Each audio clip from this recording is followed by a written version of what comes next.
absuelve a Manuel Jorge Provis Carrasco, jefe del cuartel Borgoño y individualizado, de la acusación formulada en su contra. Los fundamentos que tuvo presente su señoría para absolver al señor Provis Carrasco tienen en consideración primeramente su declaración indagatoria. Él, al prestar su declaración, señala que en marzo de 1976 fue destinado a la Dirección de Inteligencia Nacional y permaneció en dicho organismo hasta agosto de 1977. Formaba parte de la Brigada Tucapel. Posteriormente asumió en la CNI, en la Central Nacional de Informaciones, y que a fines de 1977 fue nombrado jefe del cuartel Borgoño y en marzo de 1978 se hizo cargo o tuvo materialmente disponible este lugar. Señala que al momento de llegar a este sitio las dependencias se encontraban desocupadas y que tuvo que ocuparse de acondicionarlas y que el cuartel Borgoño pasó a ser parte de la Unidad Central Nacional de Informaciones y que es enfático en señalar que al momento que él toma o se hace cargo de estos hechos, que sería fines de 1977 y principios de 1978, no había personas detenidas. Los sentenciadores establecen que previo o pese a que el señor Provis Carrasco se hizo cargo del cuartel Borgoño, lo cierto es que aquello fue a fines de 1977 y principios de 1978 y que esta prueba resultó insuficiente para tener por acreditada la identidad del oficial encargado de dicho cuartel en abril o mayo de 1977, que es la época en que estuvo encerrada en el lugar la víctima don Vicente Israel García Ramírez. Y conforme a lo dispuesto en el artículo 456 bis del Código de Procedimiento Penal, dicta sentencia absolutoria a su respecto. En cuanto al ámbito civil, su señoría dedujeron demanda civil las dos hermanas de la víctima, solicitando en un primer momento 300 millones para cada una de ellas. Prestaron declaración dos testigos que dan cuenta del daño emocional sufrido por aquellas y una serie de antecedentes, y él, considerando 64º de la sentencia de primera instancia, señala o se basa en que los demandantes debieron soportar no solamente un largo periodo de búsqueda y sufrimiento que sin duda les provocó una angustia y duelo inconcluso, y evalúa en la suma de 60 millones de pesos para cada una, condenando por lo tanto al Fisco de Chile al pago de dicha suma, más los reajustes e intereses respectivos, y exime al Estado del pago de los costos de la causa. Deducidos recursos de apelación en contra de esta sentencia de primera instancia, en segunda instancia se confirma con declaración bueno, la confirma en cuanto condena a Espinosa Bravo y Turriaga Neumann, y la revoca en cuanto por ella se absolvió al señor Provis Carrasco y en su lugar lo condena como autor del delito de secuestro calificado en grado consumado cometido en contra de Vicente Israel García Ramírez a la pena de 10 años de prisión mayor en su grado mínimo, decretando su cumplimiento efectivo. Y en el ámbito civil confirma con declaración que reduce los montos de indemnización de 60 millones a 30 millones para cada una de las hermanas. El fundamento que tuvo la sentencia de segunda instancia para efectos de arribar a una decisión condenatoria se basa en que, si bien es cierto, se señala o se ha señalado por el sentenciado que él estaba haciendo uso de vacaciones a contar del 1 de abril, no es menos cierto que aquello no es suficiente para considerar que él no tenía conocimiento respecto de los hechos que ocurrían en el cuartel Borgoño. Señala que los antecedentes no son claros para establecer la incertidumbre respecto de la participación del acusado en aquellos hechos. Y para ello analiza 17 testimonios y en específico hace referencia a algunos de ellos que se refieren a que por orden de Manuel Provis Carrasco a fines de 1977 y principios de 1978 se recibe en el inmueble ubicado en Cuartel Borgoño, y todos ellos señalan que aquel se hizo cargo a fines de 1977 y principios de 1978. Además, su señoría se tuvo en cuenta la existencia de diversos documentos relacionados con la presencia de Provis Carrasco en este lugar. Para ello tuvo en consideración particularmente la hoja de vida, donde se señala que del 1 de agosto de 1976 al 31 de julio de 1977, correspondiente al señor Provis Carrasco, fue ascendido esta capitán a contar del 1 de enero de 1977 y con fecha 1 de abril de 1977 hizo uso de su feriado legal correspondiente al año 1976. También hay una copia auténtica de la hoja de vida donde se dice que fue destinado comandante de unidades de la Central Nacional de Informaciones y que con fecha 31 de julio de 1978 consta la siguiente anotación: que planificó y ejecutó el cambio de su unidad a un nuevo cuartel con la debida dirección y sin alterar las operaciones de desarrollo. También tuvo en consideración la minuta de servicio y hoja de vida perteneciente a aquel en el que aparece que con fecha 30 de marzo de 1976 pasó a destinarse o a desempeñarse en el comando en jefe del ejército y que en el año 1977 desempeñó funciones a mando del señor coronel López Tapia y que asciende a capitán el 1 de enero de 1977. Con estos antecedentes, su señoría, los sentenciadores de segunda instancia arribaron a la convicción de la participación culpable de el acusado Prodis Carrasco en los hechos materia de la acusación y que fueron verificados y constatados por los sentenciadores de primera instancia. Y si me permite, su señoría, dar lectura al fundamento, al considerando que señala los sentenciadores para así decidirlo, señala lo siguiente. Se estableció claramente que el acusado Manuel Prodis Carrasco se hizo cargo del cuartel Borgoño a fines del año 1977 o principios de 1978, con lo que resulta, a juicio de esta Corte, claro que se encuentra razonablemente establecido que el señor Prodis ejercía funciones a cargo del cuartel Borgoño en la época de ocurrencia de los hechos, no pudiendo el hecho de constar antecedentes del uso de feriados legales derrotar la convicción de contribución como autor al hecho objeto de este proceso. La inferencia más justificada muestra que, tal como resulta claro, el hecho de la detención de Vicente García Ramírez como su posterior prisión en el cuartel Borgoño, es claro que el acusado Manuel Prodis tenía injerencia en el desarrollo de los hechos materia de la acusación. Señala además que el hecho de haber hecho uso del feriado legal a contar del 1 de abril no es suficiente derrotero en contra de la prueba que sitúa al acusado o Prodis Carrasco en el lugar de los hechos y el cuartel donde precisamente desapareció la víctima. Al respecto, su señoría, solamente hago la precisión de que en la hoja de vida consta que él, a contar del 1 de abril de 1977, habría hecho uso de este feriado legal. Y posteriormente en una hoja de vida se señala que aquí él tenía un saldo de vacaciones. En definitiva, habría hecho uso de 10 días aproximadamente de vacaciones. O sea, son solo 10 días. ¿Perdón? Son solo 10 días. Claro, su señoría. Yeah. Conforme a una hoja de vida que está acompañada más adelante. En cuanto a la determinación de la pena, y estos hechos, su señoría, ocurrieron con fecha 30 de abril de 1977. En cuanto a la determinación de la pena, se reconoció la circunstancia atenuante del 11 número 6, no le perjudica el agravante, conforme por lo tanto al artículo 68 del Código Punitivo, no se aplica la pena en el máximo, quedando la sanción entre 5 años y 1 día y 15 años, y la fija en 10 años, atendida la naturaleza del delito, tratándose de un delito de lesa humanidad, y además la extensión del mal causado. En cuanto a la demanda civil, su señoría, para efectos de rebajar el monto a que ella se refiere, considerando 30 en la última parte, su señoría, se señala lo siguiente. En lo concerniente al monto de las indemnizaciones por concepto de daño moral fijadas por la sentenciadora de primer grado cuestionadas por el Fisco de Chile, cabe consignar que si bien la compensación del daño moral procura ser integral, lo cierto es que en caso alguno conseguirá tal objetivo de manera fehaciente en la medida que el dolor, la aflicción y el pesar causado a los familiares de la víctima por el hecho ilícito no son cuantificables, motivo por el que al regular el quantum de la indemnización se utilizará como parámetro sumas reguladas en otras causas por hechos similares en relación con el grado de parentesco de los actores con la víctima, cantidades que se determinarán en lo resolutivo del fallo. Así, no puede hacerse lugar a la apelación de la parte querellante y será lugar parcialmente a la solicitud subsidiaria del Consejo de Defensa del Estado. En contra del dictamen de la segunda sala de la Corte de Apelaciones de San Miguel, se dedujeron primeramente recursos de casación en el fondo por parte del sentenciado Prodis Carrasco, que venía absuelto y condenado a 10 años en segunda instancia, y cita o señala las causales contempladas en el artículo 546, números 1 y 7 del Código de Procedimiento Penal, en cuanto se determinó erróneamente, a su parecer, la participación del representado en los hechos. Estima como infringidos el artículo número 1, 15 número 1 y 391 del Código Penal, artículo 456 bis del Código de Procedimiento Penal y el artículo 384 del Código de Procedimiento Civil. Señala que está acreditado en primera instancia que el 1 de abril su representado hizo uso de vacaciones de su feriado legal y que posteriormente participó en un curso de la Escuela de Inteligencia, tal como daría cuenta uno de los diplomas que está acompañado en la causa, que señala que al 5 de agosto de 1977 habría cursado exitosamente este curso.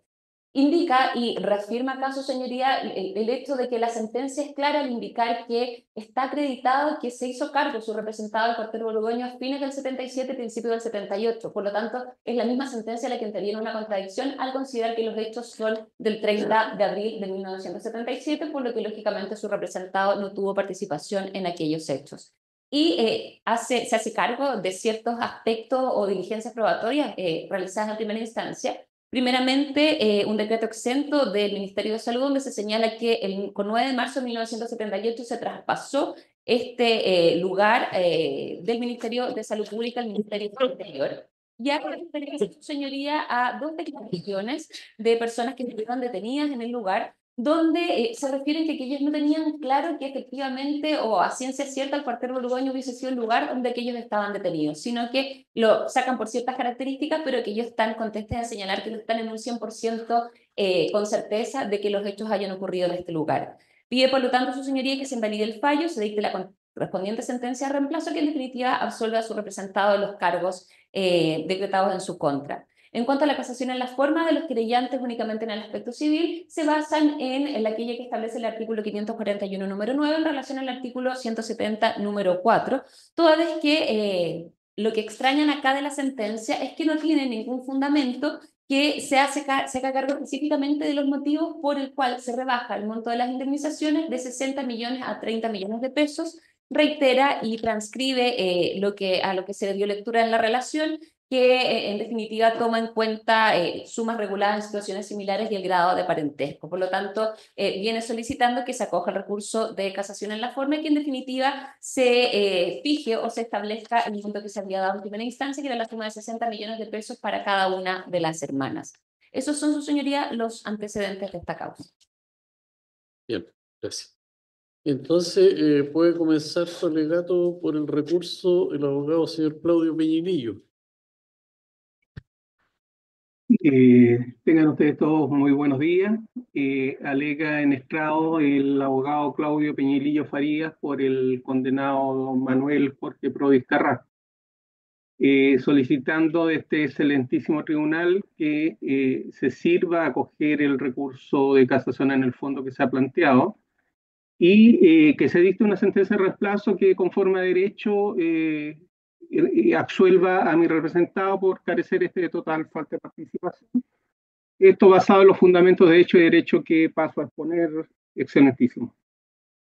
Excelentísimo, esta defensa en ningún minuto ha puesto en duda la existencia del delito investigado, ni la gravedad de los hechos que ellos involucran. Sin embargo, sí, desde la primera participación en el proceso en primera instancia ha cuestionado, ¿no es cierto?, la calificación jurídica de participación que se le atribuye a mi representado Provis Carrasco en calidad de autor del delito de secuestro del señor García Ramírez. Esta parte interpone recurso de casación en el fondo, básicamente, como señalaba la señora relatora, por las infracciones que se cometen a los artículos 1, 15, 141, 546, número 1 y 7 del Código de Procedimiento Penal, el 456 bis del mismo cuerpo legal y el 384 del Código de Procedimiento Penal.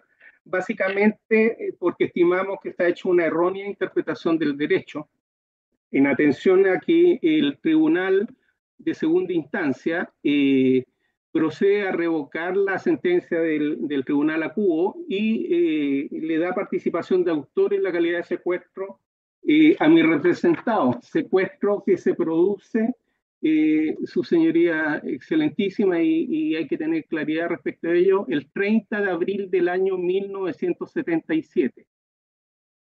Ustedes podrán, excelentísimo, verificar de la prueba rendida en auto de que existe fehacientemente acreditado que el denominado cuartel Borgoño recién se comienza a habilitar hacia finales del año 77, cuando se procede a la disolución de la Dirección de Inteligencia Nacional y la conformación de lo que pasa a ser posteriormente la Central Nacional de Información.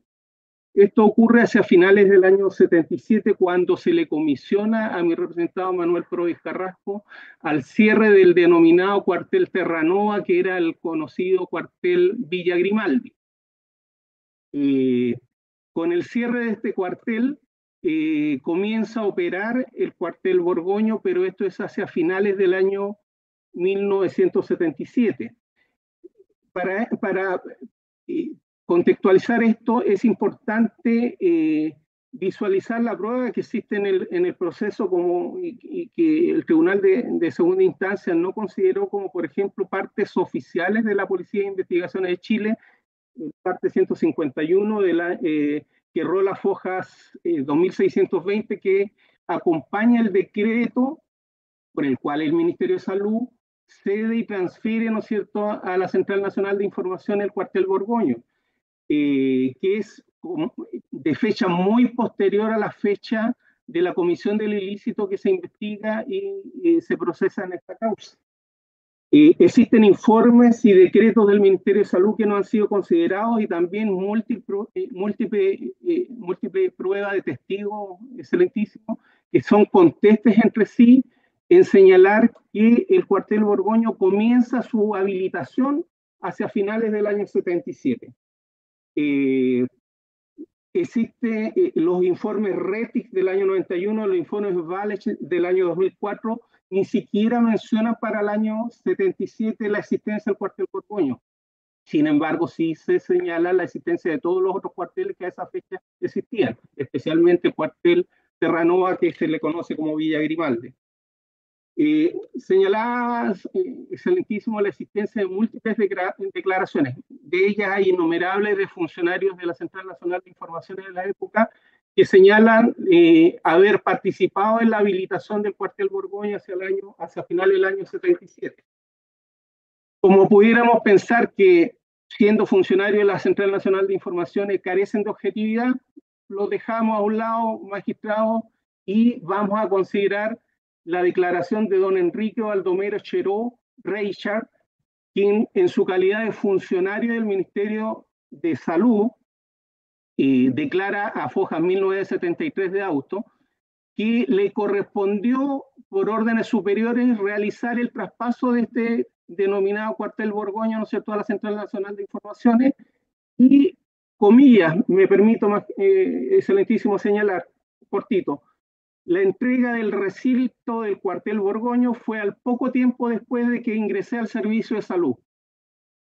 Mi ingreso fue el 16 de julio del año 1977. O sea, si este funcionario público ingresó al servicio de salud en julio del año 1977, es imposible que el cuartel Borgoño haya estado en funcionamiento en abril de ese mismo año. Es imposible que el proceso de detención y secuestro se haya realizado en ese supuesto cuartel, y por lo tanto creemos que ahí ha existido una errónea aplicación del derecho. Mi representado, excelentísimo, no tuvo participación alguna en el hecho punible, no ha desconocido, sino que desde un principio, como lo señaló la señora relatora, reconoce haber sido el primer comandante a cargo del cuartel Borgoño, comandante que le correspondió la habilitación del mismo, pero esto ocurre hacia finales del año 1977. A la fecha de abril del 77, fecha en que se produce la detención y secuestro del señor García Ramírez, mi representado estaba adscrito a la denominada Brigada Tucapel, que era una brigada de contrainteligencia que no tenía labores operativas. Por eso, excelentísimo, es tan importante señalar aquí el considerando 19º de la sentencia del Tribunal Acuo, donde la señora ministra, en visita extraordinaria, la señora Marianela Cifuentes, señala que efectivamente se logra acreditar que don Manuel Provis Carrasco estuvo a cargo del cuartel Borgoño, pero señala que se hizo cargo del referido cuartel hacia finales del año 1977, principios del año 1978, y por lo tanto no se logra acreditar quién era el jefe del cuartel Borgoño a la fecha de la detención y secuestro de la víctima, 30 de abril del año 77. Entonces, el Tribunal de Segunda Instancia, la Corte de Apelaciones, ¿no es cierto?, está condenando a mi representado, que efectivamente fue comandante del cuartel Borgoño, por hechos ocurridos a lo menos 6 u 8 meses antes de que se hiciera cargo de ese cuartel. Por lo tanto, no tenía injerencia o responsabilidad directa de lo que eventualmente hubiese ocurrido en ese cuartel, con la salvedad que señalamos que ni siquiera a esa fecha estaba habilitado. Respecto a las infracciones de las leyes reguladoras de la prueba, excelentísimo, creemos que también el Tribunal de Segunda Instancia ha incurrido en infracciones al dar preferencia y valor esencial a declaraciones que han sido contradictorias, vagas y de percepción subjetiva. Efectivamente, ninguno de las víctimas o testigos declarantes señala tener la certeza de haber estado en el cuartel Borgoño. Todos ellos dicen creer, y eso lo resalto en comillas, creer que estuvieron en el cuartel Borgoño.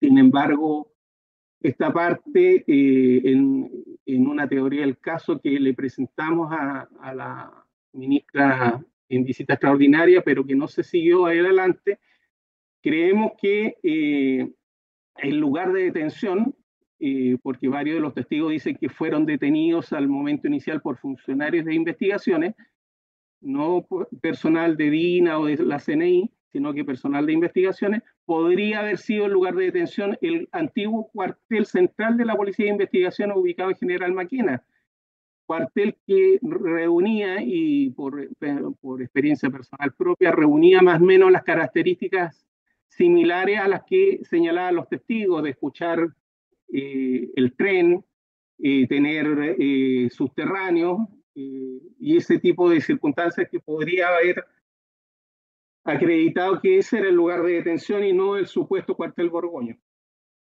Se omite también en la sentencia, como señalábamos anteriormente, darle valor real y de plena prueba a las declaraciones de los funcionarios del Ministerio de Salud, personal que procedió a la entrega de ese cuartel o de ese recinto, que son declaraciones de personas objetivas que vivieron los hechos y que lo recuerdan y lo señalan así en sus declaraciones, y que precisan que la entrega fue muy posterior a la fecha del ilícito de secuestro del señor García.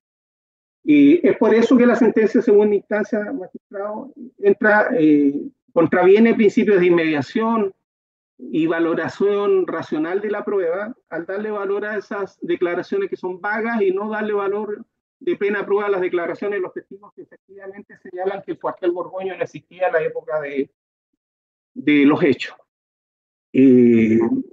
La sentencia, por lo mismo de segunda instancia y la que se pretende casar por esta parte, procede a generar presunciones arbitrarias y basadas en conjeturas que no generan la suficiente convicción de participación de mi representado, y creemos que por ello debe ser absuelto. Excelentísimo, la señora relatora muy bien lo hizo, de señalar el considerando de la Corte de Apelaciones, en el cual fundamenta la revocación del fallo de primera instancia de la ministra Cifuentes para condenar a mi representado, y ese considerando excelentísimo, se genera en una contradicción al confundir cronologías de tiempo que no pueden ser soslayados. La Corte de Apelaciones revoca la absolución de mi representado Manuel Provis Carrasco, señalando: Manuel Provis Carrasco se encontraba a cargo del cuartel Borgoño a finales del año 77 o comienzos del año 78. Y por lo tanto, excelentísimo, el delito es del 30 de abril del año 77, o sea, 6, 8 meses, prácticamente casi un año anterior a la designación como jefe del cuartel Borgoño de mi representado. Por lo tanto, creemos que no habiendo estado habilitado ese cuartel y no habiendo sido jefe, por lo tanto, mi representado de ese cuartel a la fecha de los hechos, no puede ser imputado de participación en calidad de autor del mismo. Estas infracciones, excelentísimo, y estos vicios que denunciamos generan un perjuicio directo en los dispositivos del fallo de esta sentencia de segunda instancia, y generan un perjuicio inconmensurable de llevar un inocente a una sentencia de condena de 10 años que no puede ser soslayada por ustedes. Por lo mismo, excelentísimo, esta parte solicita que se acoja este recurso de casación en el fondo y que en definitiva se anule la sentencia de segunda instancia, y dictando sentencia de reemplazo respecto a y se la absuelva, ¿no es cierto?, de toda participación de responsabilidad de los hechos de auto. Señor ministro, esta parte solicita la aplicación correcta de nuestro ordenamiento jurídico con reglas claras y categóricas y teniendo la convicción basada en el 456 bis del Código de Procedimiento Penal, que nadie puede ser condenado sino cuando hay plena convicción de su participación, teniendo presente a su vez que es preferible, excelentísimo, absolver a un posible culpable que condenar a un inocente. Y excelentísimo, mi representado en estos hechos es inocente y por lo tanto solicito su absolución. Es cuanto puedo alegar, excelentísimo, y agradecido por los tiempos. Bien, ¿no? Puede alegar entonces a continuación el abogado señor Cruz por su recurso. Gracias, señorías excelentísimas, por la parte que represento. Concuerdo con el abogado a la contraria, que no se puede condenar a un inocente. El señor Provis Carrasco fue enfático, lo mismo que esa exagente de la DINA y la CNI, en aseverar que el primer jefe del cuartel Borgoño fue él. Y él dice, cuando yo llegué no había presos, no había actividad. Y si el señor Vicente García, de 19 años, y hago hincapié en aquello,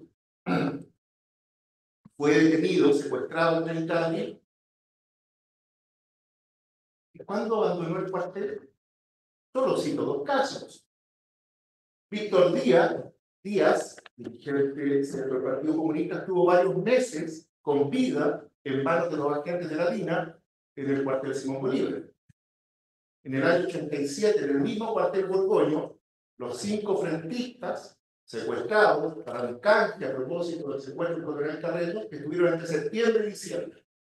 Lo que quiero decir que, si bien es cierto, era excepcional, pero hay bastantes casos de víctimas que permanecen varios meses en los recintos en manos de los agentes. Y el señor Provis es categórico, yo abrí. Su hoja de vida, sus señorías excelentísimas, impresiona por cuanto fue citada la hoja con la señora relatora, no solo da cuenta del hecho que ya había a la época accedido a vacaciones, sino que el 2 de mayo del año 77, es decir, 2 días o 3 días después del secuestro, tiene felicitación por llevar adelante un operativo. Entonces, evidentemente, esa acción es posterior a sus vacaciones, que fueron en el mes de abril, o marzo, bueno, más allá que en este momento no lo recuerde con exactitud, pero lo dijo la señora relatora, tiene la felicitación. Y si avanzamos en la hoja de vida, esto está hoja 5100 siguiente, pero de manera más específica, hoja 100.024, resulta que a hoja 5124 vuelta está esta felicitación por un periodo intenso de trabajo cumplido por su unidad en una serie de misiones.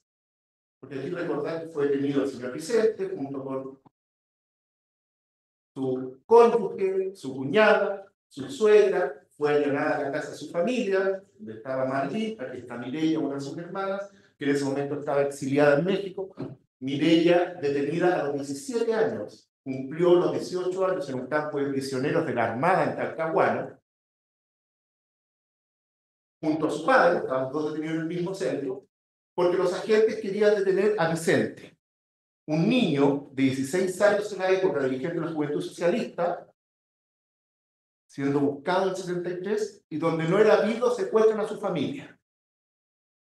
Hasta que finalmente ocurre esto en el año 77. Por eso es que vemos que Vicente se llamaba Oscar, era la señora Aldana, porque él no podía ser Vicente. Vicente García no podía ser Vicente García porque era buscado.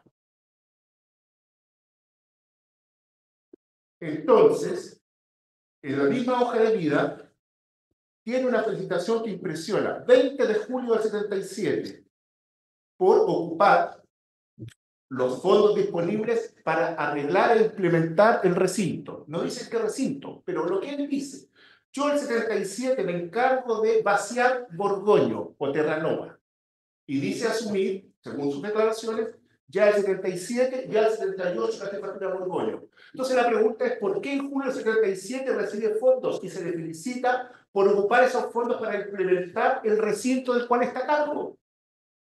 Creo que 2 más 2 es 4. El recinto que se estaba implementando era Borgoño.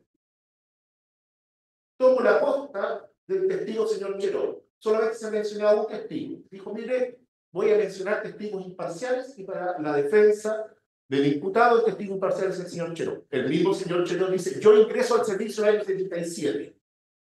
Yo me imagino que evidentemente había un filtro para ver a quién se contrataba. Las lealtades eran importantes. Pero el señor Cheró dice, mire, el 77 los acompaña. Bueno, la misma prueba que presenta la defensa durante el probatorio da cuenta a fojas 6002, ya diré las fojas, señoría, perdónenme, 6206 y 6204 se acompañan los famosos documentos por el cual se traspasa estos paños a la CNI. Entonces, si hay un documento a foja 2604 que del año 79 de noviembre y que se entrega uno de estos paños de Borgoño a la CNI, es que alguien cree o puede creer que aquí había un aspecto de legalidad, que si el inmueble no estaba en nombre de la agencia, esta no era ocupada. O alguien supone que Villa Grimaldi, Terranova o Londres 38 estaban a nombre de la DINA, una vez que las personas, hombres, mujeres, menores de edad, eran detenidos y secuestrados en el lugar.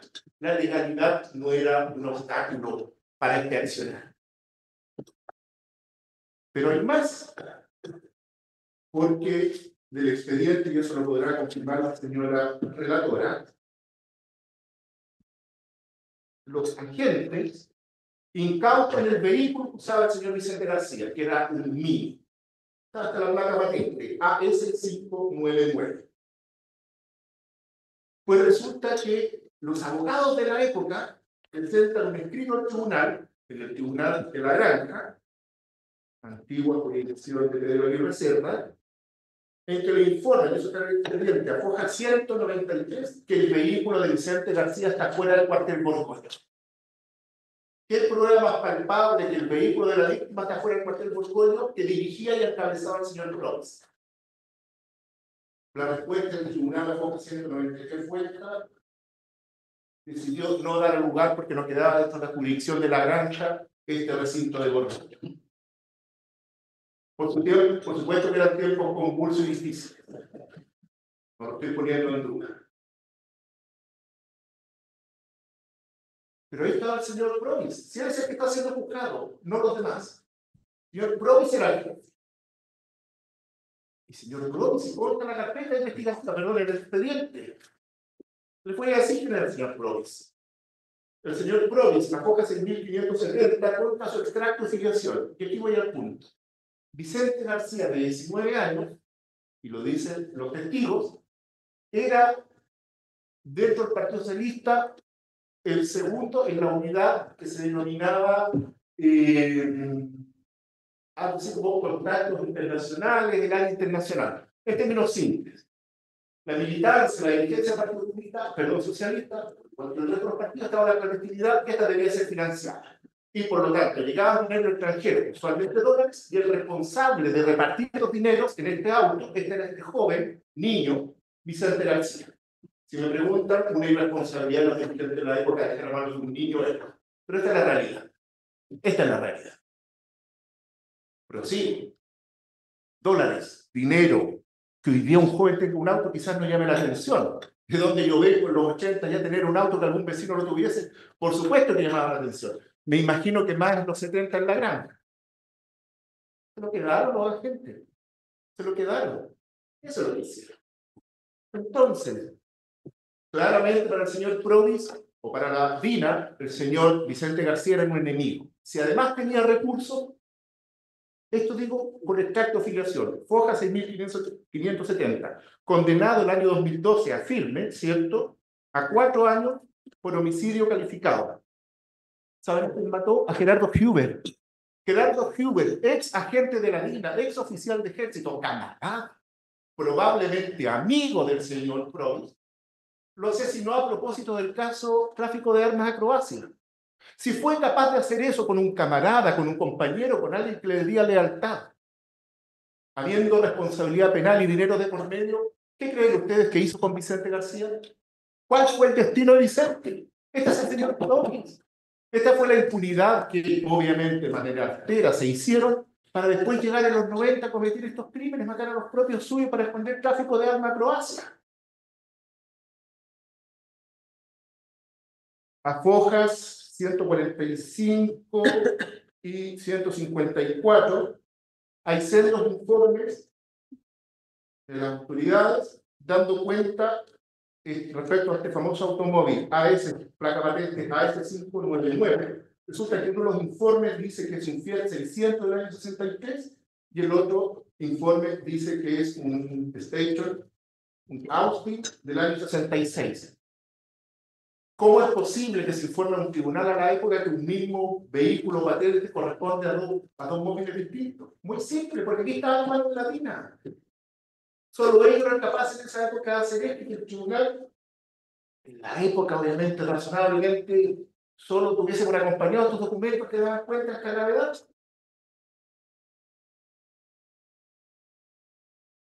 Por ello es que evidentemente, y además entendiendo que el recurso de casación planteado por la contraria cuestiona la participación, pero bueno, aquí la participación es de autor a cómplice encubierto, pero él dice no, es inocente. Y respecto a la segunda causal, ¿cierto? Respecto a los medios de prueba o la valoración, no dijo mucho más que presentar al señor Cherón. Y ahora me voy a mi casación, sus señorías excelentes. Lo adelantó la señora relatora, Fojas en 1484, están las testimoniales, entre otras, de la señora González, y que describe a la gente de Mireya, la describe como una persona, y leo textual, en que la manifestación del disfrute es escaso. Por supuesto. Hizo esto su vida, Mireya. Mireya la conozco desde los 90. No tuvo hijos. Fue vicepresidenta de la agrupación de familiares de detenidos desaparecidos. En este momento ella y su hermana Marlene viven en Suecia. Suena espectacular, quizás viven en Suecia. Bueno, en Suecia son las cabezas negras. En Suecia también eran miradas menos porque si ve un chileno robando, no se preocupe, es su cultura. Llegaron pidiendo ayuda y se encontraron con eso. Su hermana está acompañada en auto en el documento, que era Alzheimer. Por lo tanto, ella regresa a Australia, Suecia, para cuidar a su hermana. Padres fallecidos sin lograr saber el destino final de Vicente.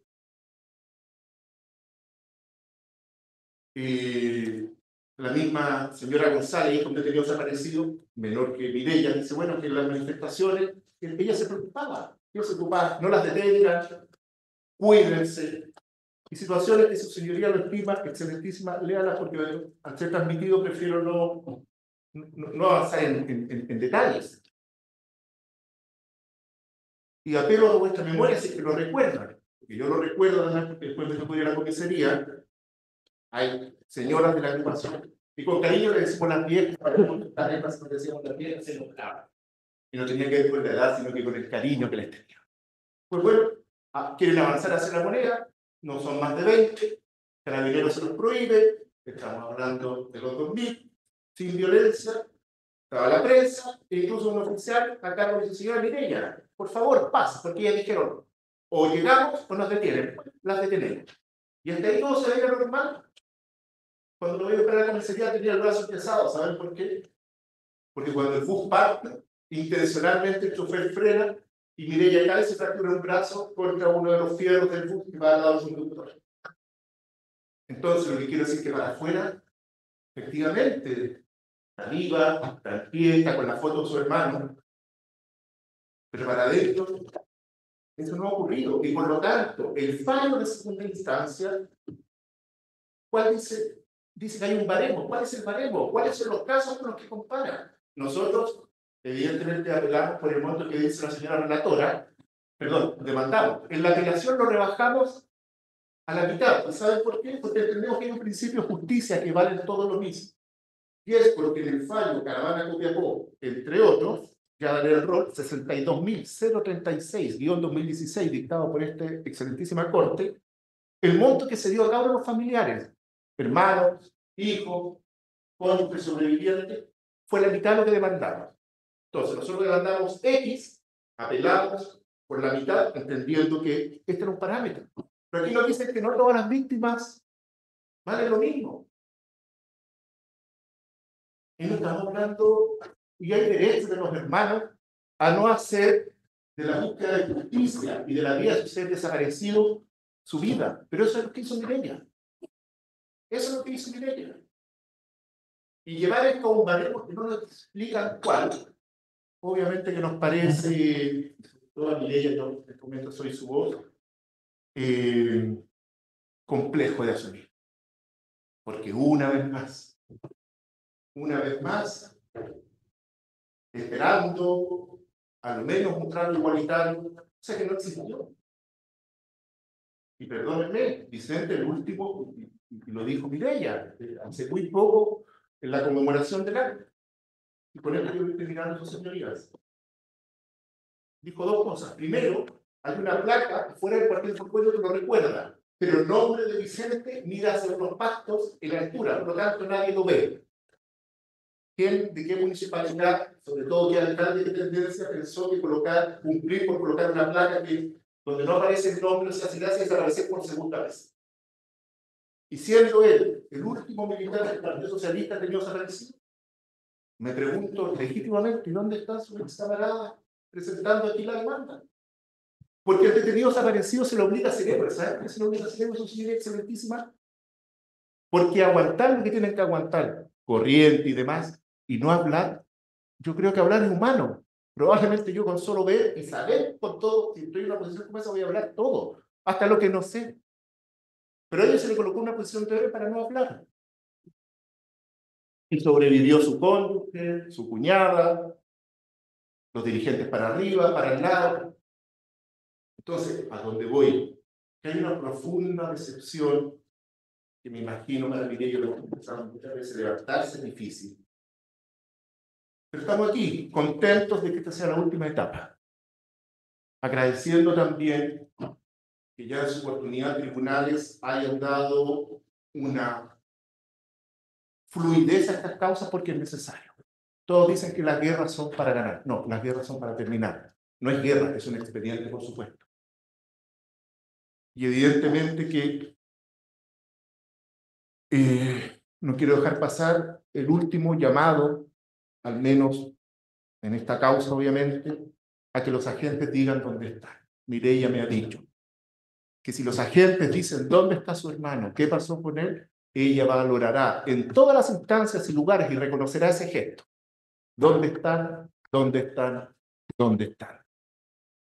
Y quizás para bajar un poco la intensidad, recordar una canción de Charly García, porque él es secuestrado el mismo día de su boda, lo dijo la señora relatora, con 19 años, el mismo día de su boda.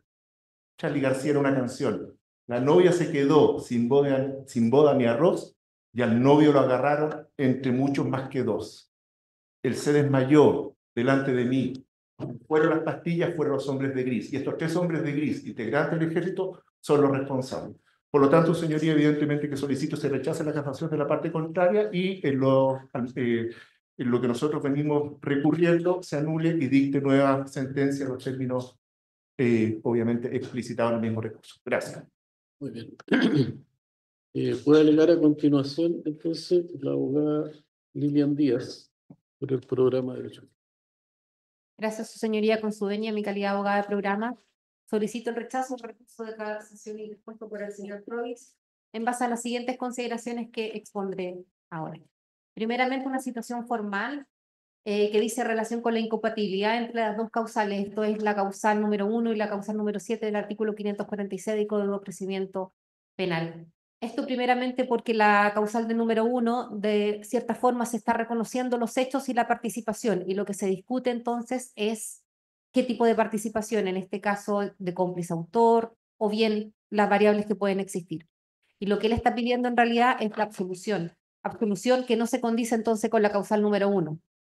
Sí, bien con la causal número 7. Sin embargo, la causal número 1, que ya lo mencioné, reconoce los hechos, ¿qué es lo que hace? Finalmente es que vuestra señoría excelentísima tengan que elegir cuál de las dos causales acceder para poder acoger el recurso de casación, y eso no está permitido por un derecho, por el derecho estricto que se requiere en estos recursos de casación.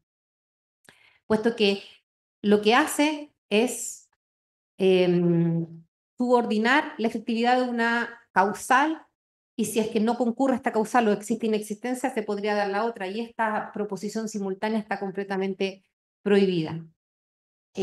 Ciertamente, su señoría, la causal número 7, si bien ahora escuchamos como más que un recurso de casación, un recurso de apelación, puesto que analiza la prueba, y la única norma que establece en el recurso, en realidad son dos, es la del 546 bis y la 384 del Código de Procedimiento Civil. Escuchamos en el alegato que dijo Código de Procedimiento Penal, sin embargo, en el recurso señala claramente, expresamente, que el Código de Procedimiento Civil. Respecto de la norma del 456 bis, también su señoría es clara la jurisprudencia que no es una norma reguladora de la prueba, por el contrario es una norma que señala cuando el tribunal adquiere convicción, y esa convicción que está superditada a los tribunales de instancia fue adquirida en la sentencia de segunda instancia por los ministros de la Corte de Apelaciones. El artículo, y entonces de esa forma también estaría no tan solo un recurso mal interpuesto en cuanto a las causales incompatibles, sino también en cuanto a la fundamentación del numeral 7 del 546. La norma que se señala por el Código de Procedimiento Civil es la norma del 384, norma que tampoco es aplicable en estos casos a estos juicios, puesto que si bien existen normas que son aplicables en virtud del artículo 43 del Código de Procedimiento Penal, estas normas aplicables dicen relación con las normas de común a todo procedimiento, que son las del libro primero del Código de Procedimiento Civil, siempre y cuando estas normas no sean contrarias a las normas del Código de Procedimiento Penal. Entonces, esta norma que él también señala como infringida no es una norma que debe aplicarse en estos juicios, por el contrario, es una norma que no es incompatible a estos procesos. Entonces, tenemos estas dificultades formales en este recurso que dan de todo para que vuestras señorías no entren siquiera al estudio, puesto que no se señala, de hecho, en su recurso, no señala con precisión ni refiere cómo es posible que las normas que ya señalé fueron infringidas. De alguna manera esto corresponde a un error de derecho, y tampoco lo escuchamos ahora en el alegato de la defensa. Quise partir por este aspecto formal porque el alegato que acabamos de escuchar de la defensa, que dice relación con la familia y sus sentires, de alguna manera dejó esta emoción un poquito más elevada, entonces no quise bajar ese nivel que estamos escuchando acá en la audiencia. Sin embargo, su señoría, respecto de los hechos, yo solamente quisiera hacer ciertas consideraciones que me parecen pertinentes mencionarlas. La primera dice relación con la forma que se detuvo a la víctima. A la víctima efectivamente se casó el 29 de abril, una pequeña precisión, se detuvo el 30 de abril. El 30 de abril se casó el 29, estaban en las fiestas, ese día en la noche es cuando se detiene a la suegra y a la hermana de su cónyuge, a su cuñada, la señora Katia, en la comuna de La Granja. Luego se detiene a Vicente, se detiene a su esposa Karin en San Fernando. Luego de estas detenciones del señor Vicente, se detiene a Jaime Troncoso Valdés el 2 de mayo de 1977 y a Juan Carlos Villa e hijo. Y luego se detiene a don Guillermo Bello Dorén el 2 de mayo de 1977, quien está detenido hasta el 19 de mayo de 1977. Estas personas que son víctimas y sobrevivientes y que declaran en la causa mencionan cuáles fueron las características de su lugar de cautiverio.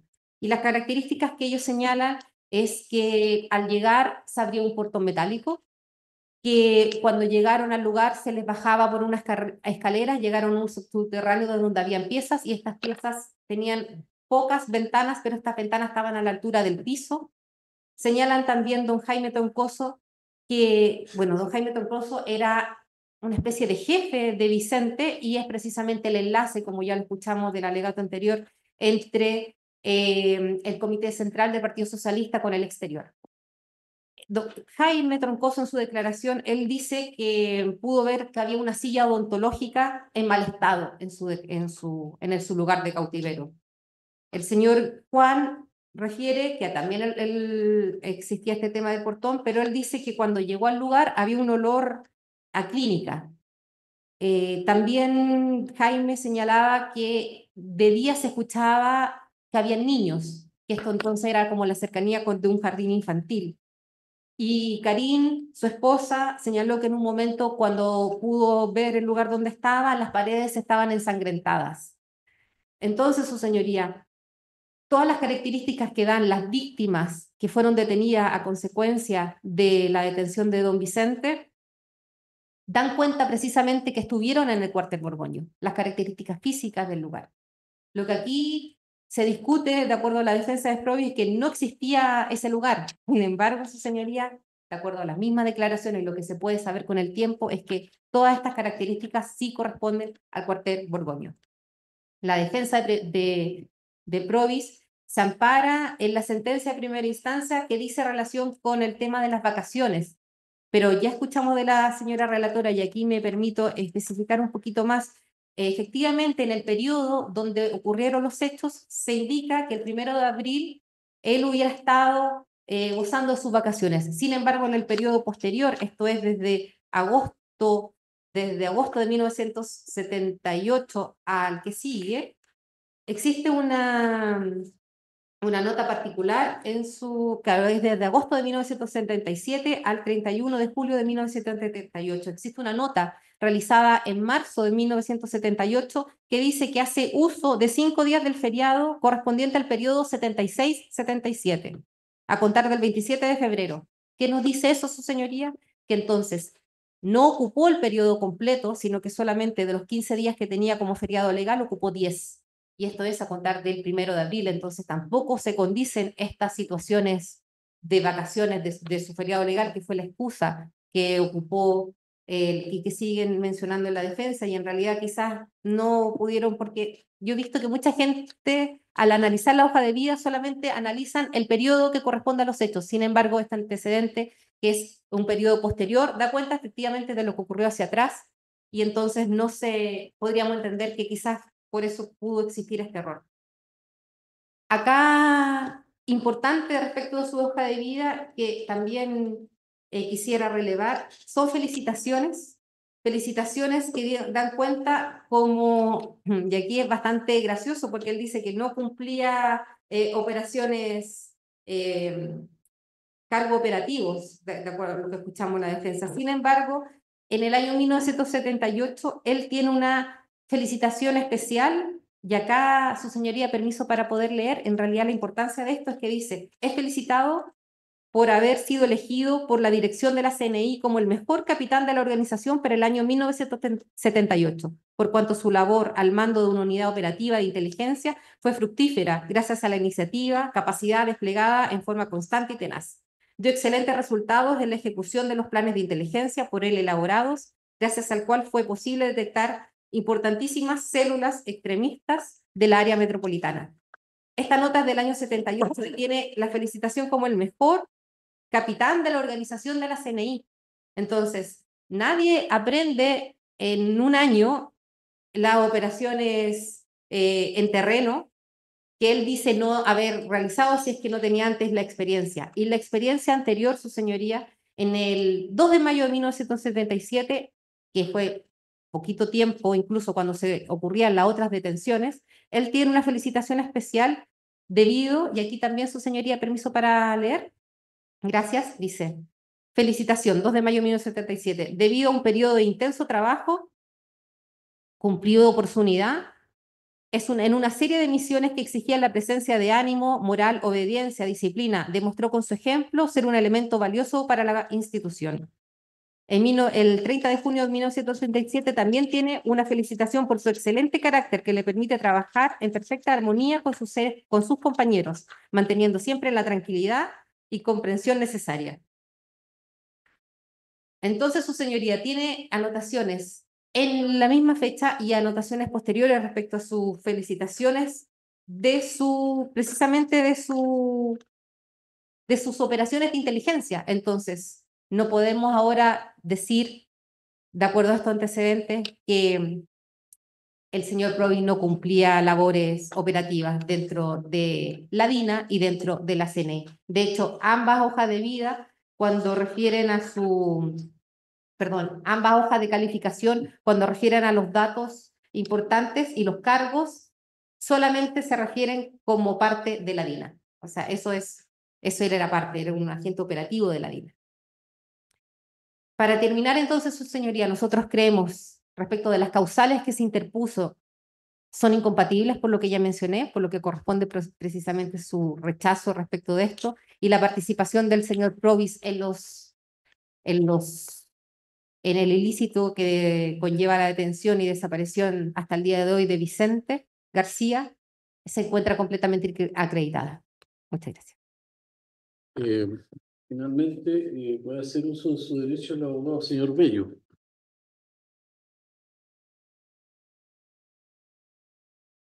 Señoría, con su venia, excelentísima, alego por el Fisco de Chile en la parte civil de esta causa, pidiendo el rechazo del recurso de casación en la forma por las causales del artículo 541, número 9, en relación al artículo 170 del CPC. Y básicamente porque el recurso de casación en la forma invoca que esta sentencia, la segunda instancia, carecería de las consideraciones de hecho y de derecho en que se funda. Quiero hacer un pequeño cotejo para empezar entre la sentencia de primera y la de segunda instancia. En esta causa actúan como querellantes y actores civiles dos hermanas, las señoras Mireya y Marlene García Ramírez, y la sentencia de primera instancia condena al Fisco de Chile a pagar una suma única y total e igual en favor de ambas actoras de 60 millones de pesos, cifra que es reducida en segunda instancia y que confirma la sentencia, aunque reduce el monto a la suma única y total de 30 millones de pesos, también para cada una de las demandantes. Señorías, la sentencia de primera instancia, en su aspecto civil, está contenida en los considerandos 53 a 64 de la sentencia. En estos considerandos se rechazan las excepciones opuestas por el Fisco de Chile, excepción de pago, preterición legal, prescripción y monto de las sumas pretendidas. Me interesa destacar, señorías excelentísimas, los considerandos 55 y 57. El considerando 55 señala que, conforme a los certificados de nacimiento, se acredita que tanto la víctima directa como las actoras civiles tienen la calidad de hermanos. Y el considerando 57 señala que para acreditar el daño moral se contó con el testimonio de dos testigos. Pero este considerando 57 no hace ninguna valoración respecto de la prueba rendida sobre el daño moral. Sencillamente hace una descripción de que concurren dos testigos, los individualiza e indica a qué fojas declaran, pero no hace una valoración de su testimonio. Entiendo que los testigos declaran de lo que ellos conocen, no de los antecedentes que se aportaron en estrado, que son extraproceso, pero de lo que interesa. Esta sentencia, en su considerando 57, no hace ninguna valoración, ni siquiera cercana, cuál fue el impacto en cada una de las víctimas, cuál fue la cercanía que las víctimas tenían con su hermano, etc. Los considerandos siguientes, 58 y 59, rechazan la preterición legal, rechazan la excepción de pago, y los considerandos 60, 61, 62 rechazan la excepción de prescripción. Señorías, en lo que respecta al monto indemnizatorio, los considerandos 63 y 64 son los relevantes en esta materia. El considerando 63 de la sentencia de primera instancia sencillamente destaca que concurren los requisitos de la responsabilidad, daño, causalidad, responsabilidad, y por lo tanto dice el Estado de Chile es responsable por los actos de estos agentes. Y quiero detenerme en el considerando 64 de la sentencia de primera instancia. El considerando 64 sencillamente se refiere a los instrumentos internacionales que habrían sido suscritos por Chile. Y lo hace de un modo absolutamente genérico, sin indicar ningún contrato internacional, ningún tratado internacional específico en esta materia. Sencillamente hace una alocución en que los tratados internacionales requieren una reparación adecuada y proporcional a la gravedad de los daños. Y acto seguido fija en un monto de 60 millones de pesos para cada uno de los demandantes. Este análisis, esta conclusión, esta reflexión de la sentencia, está en el considerando 64 de la sentencia de primera instancia, se hace en apenas 12 líneas en 3 párrafos distintos. No hay más consideración.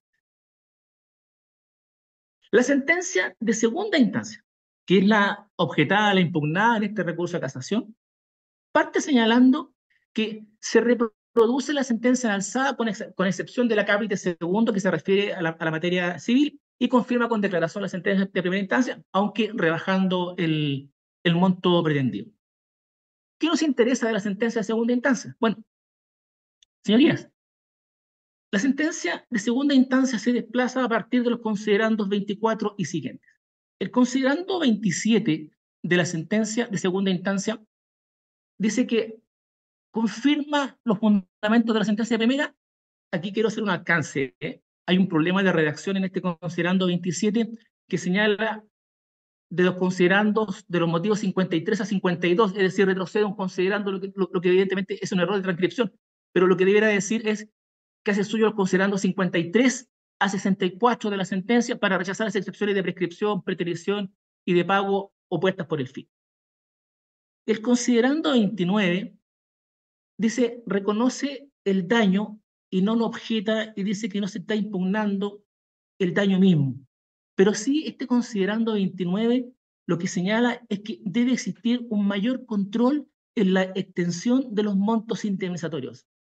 Y luego termina, en lo que nos interesa, en el considerando 30, en que en el primer párrafo de este considerando 30, señala que en diversos casos de crímenes de reparación de crímenes de lesa humanidad, la Corte lo estima prudencialmente que deben rebajarse estos montos de la sentencia de primera instancia. ¿Y cómo lo hace? ¿Cómo llega a esa conclusión? Lo dice en el párrafo segundo del considerando 30. Y tal como lo señaló la señora relatora, señala que esta materia, por ser incuantificable, la compensación que se hace no puede borrar el daño. Sin embargo, sostiene este considerando, dice que, pero para regular el quantum del monto indemnizatorio, vamos a recurrir a casos similares en esta materia, utilizando, en este caso, el grado de parentesco que existe entre los actores con las víctimas. Es decir, no solamente queda entregado a una regulación prudencial, sino que el motivo fundamento es el del parentesco.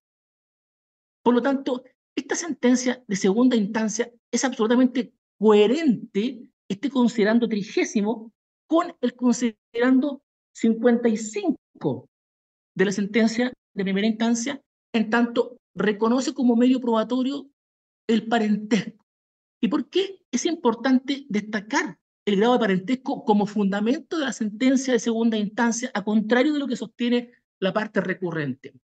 Porque no habiendo ninguna reflexión, ni siquiera recurriendo a la prueba testimonial que se rindió en auto para fijar el quantum, el tribunal dice que se recurrirá al grado de parentesco que exista entre la víctima directa y las actoras civiles. Si no existiera este párrafo y esta consideración que recurre al parentesco, sí estaríamos entonces frente a una omisión de consideraciones. Porque no puede justificarse, excelentísimos ministros, que dos personas tengan exactamente el mismo daño. el tribunal concedió el mismo monto en primera instancia y concedió ese mismo monto en segunda instancia. ¿Por qué no existe alguna diferencia en los montos del daño que se alega entre una víctima y otra? ¿Por qué el daño, en principio, tendría que entenderse que las víctimas sufrieron exactamente e idéntico dolor, aflicción? No hay ninguna razón, desde el punto de vista procesal, de lo acreditado en auto, salvo que el grado de parentesco lo justifique. Tienen la misma que tienen la calidad de hermanos, deberán tener entonces la misma indemnización. Y este grado de parentesco se reconoce única y exclusivamente en la sentencia de segunda instancia. En otras palabras, excelentísimos ministros, el recurso de casación en la forma que se invoca es la omisión de consideraciones. Por tanto, estamos frente a un recurso de carácter objetivo. ¿Tiene o no tiene consideraciones esta sentencia?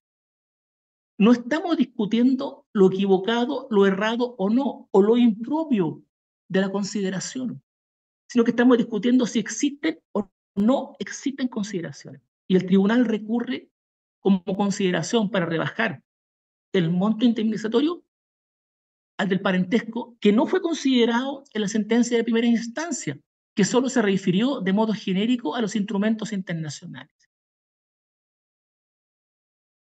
Los profesores Maturana, por ejemplo, señalan que en su libro Los recursos procesales, señalan que esta omisión, esta causal de casación, no se refiere a lo impropio del fundamento, sino a la omisión.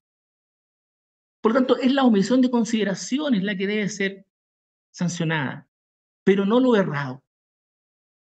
Esta misma Corte, excelentísimos ministros, en una causa similar, rol 25.452 del año 2021, del 20 de agosto del año 2023, en un caso similar, reduce el monto indemnizatorio fundado en los aportes que el Estado hizo en favor de las víctimas. Y señala su considerando sexto, si me permite, señoría, leer brevemente. Sí, puede ser. Dice el considerando sexto que si es erróneo o no para fijar la cuantía, esto constituye un análisis que corresponde a los jueces del fondo. Este es un análisis de orden sustantivo, por lo que no corresponde revisar por la vía de la casación en la forma la pertinencia de dicho motivo, ya que es competencia sustantiva de los jueces de la instancia. En consecuencia, excelentísimos ministros, si se anulara esta sentencia y confirmara la de primera, entonces sí tendríamos una sentencia que carece de consideraciones de hecho y de derecho, porque la sola invocación de los tratados internacionales de modo genérico para fijar el quantum del monto indemnizatorio no se justifica. No así esta consideración del considerando 30, que precisamente se refiere al grado de parentesco para poder regular el monto indemnizatorio y reducirlo prudencialmente. En consecuencia, excelentísimo ministro, pido derechamente que este recurso de casación en la forma sea rechazado íntegramente, con lo cual termino este legal. Bien. Se pone término a la vista de los recursos. Luego. Señoría, muchas gracias. Buenas tardes. Luego.